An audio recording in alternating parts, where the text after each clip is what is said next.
Hi friends! Welcome to our channel. టాపికొచ్చి AP TET సంబంధించి మాకు రిజల్ట్స్ అయితే ఎప్పుడు రిలీజ్ చేస్తారో దానికి సంబంధించి ఫుల్ డీటెయిల్ అప్డేటే చెప్తాను. సో, వీడియో ఎండ్ వరకు చూడడానికైతే ట్రై చేయండి. సో, మన ఛానల్ ఎవరైనా ఫస్ట్ టైం వెయిట్ చేస్తుంటే సబ్స్క్రైబ్ సపోర్ట్ చేయండి. వీడియోని లైక్ చేసి ప్లీజ్ లైక్ చేయండి. ఎంతమంది రిజల్ట్స్ కోసం ఈగర్లీ వెయిట్ చేస్తున్నారో కూడా లైక్ రూపంలో తెలియజేయండి. సో, మీరు లైక్ చేస్తే తెలుస్తుంది ఎంతమంది వెయిట్ చేస్తున్నారో. సో, మన అప్డేట్ ఇంకా చూసుకుంటే ఏపీ టెట్ సంబంధించి మనకు ఏదైతే ఎన్నికల కమిషన్ సంబంధించి మనకు పర్మిషన్ అయితే వస్తుందో రిలీజ్ చేస్తామన్నారు. సో, దీనికి సంబంధించి మనకు అతి త్వరలోని ఒక 2 ఆర్ 3 డేస్‌లో మనకు అప్డేట్ అయితే వస్తుందట. సో, దాని సంబంధించి మాకు అన్‌అఫీషియల్‌గా అయితే తెలియడం జరిగింది. సో, దీనికి సంబంధించి మనకు అప్డేట్ వచ్చినప్పుడు మీకైతే ఇంటిమేట్ చేస్తాను. సో, ఎవరైనా కొత్తగా వీడియోని సబ్స్క్రైబ్ సపోర్ట్ చేయండి. సో, మనకు ఈరోజు న్యూస్ పేపర్‌లో కూడా అప్డేట్ అయితే వచ్చింది. మనకు టెట్ ఫలితాలు అయితే మనకు దానికి సంబంధించి ఈనాడు, ఆంధ్రజ్యోతి న్యూస్ పేపర్‌లో కూడా అప్డేట్స్ అయితే ఇచ్చారు. సో, మీరు చూడొచ్చు మనకు టెట్ ఫలితాల్లో నాటకం అనేది మనకి ఇచ్చారనమాట. సో, మనకు షెడ్యూల్ ప్రకారం 14 తారీఖున విడుదలవ్వాలి.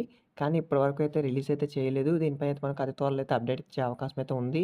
సో, అలాగే మనకు ఈనాడు న్యూస్ పేపర్ కూడా ఇచ్చారు చూడండి. ఎన్నికల సంఘం నిర్ణయం మేరకు టెట్ ఫలితాలు అనేది మనకి ఇచ్చారు. ఆ యొక్క ఎన్నికలకు సంబంధించి మనకు ఏదైతే పర్మిషన్ అయితే వస్తుందో ఒక నిర్ణయం అనేది అప్పుడే మనకి యొక్క టెట్ ఫలితాలు అయితే రిలీజ్ చేస్తాము అనేది మనకు గవర్నమెంట్ కూడా చెప్పేసింది. సో, దీనికి సంబంధించి మనకి ఎటువంటి చిన్న అప్డేట్ మీకైతే ఇంటిమేట్ చేస్తాను. ఈ వీడియో మీ ఫ్రెండ్స్ కూడా షేర్ చేయండి. వాళ్ళకి మెసేజ్ చేస్తుంది. Thanks for watching.